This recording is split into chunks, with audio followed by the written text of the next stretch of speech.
I want to talk a little bit about keeping up appearances because it's something that I think a lot of us, we have to do it almost as a survival method.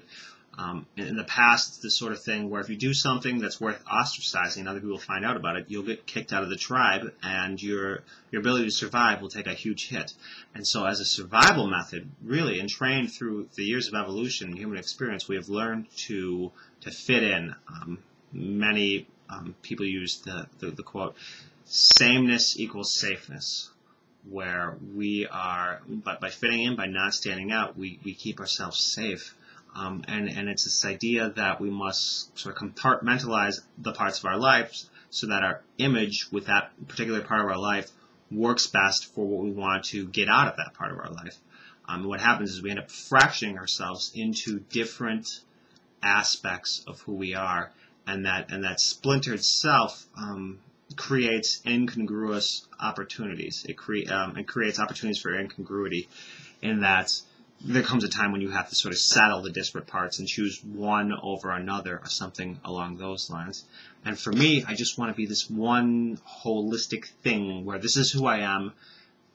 My work is my play, and I don't have to change or alter who I am in any way. I can just be who I am and be who I am in different roles without having to worry about an aspect of me that's in one role creeping into an aspect of me that's in the role that I'm currently playing.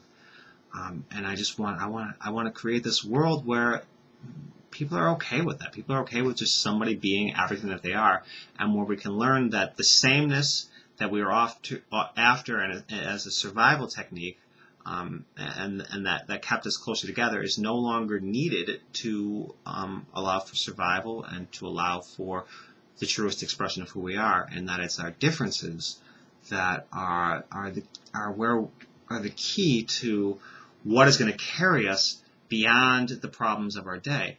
We cannot find solutions to what we all agree on is a problem if everybody chooses to see it the same way, and we need to allow for that space of innovation, and we don't need to, but that's the word I chose to use there. But when we begin emphasizing our differences and valuing our differences, then we will be able to take things to a whole new level.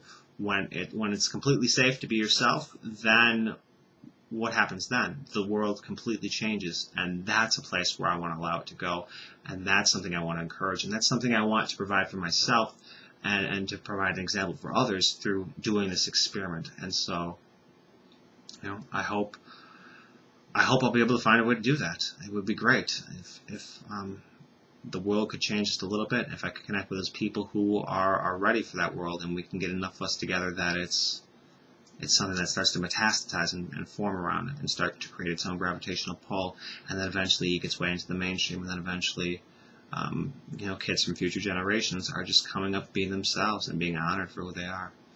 And that is my hope.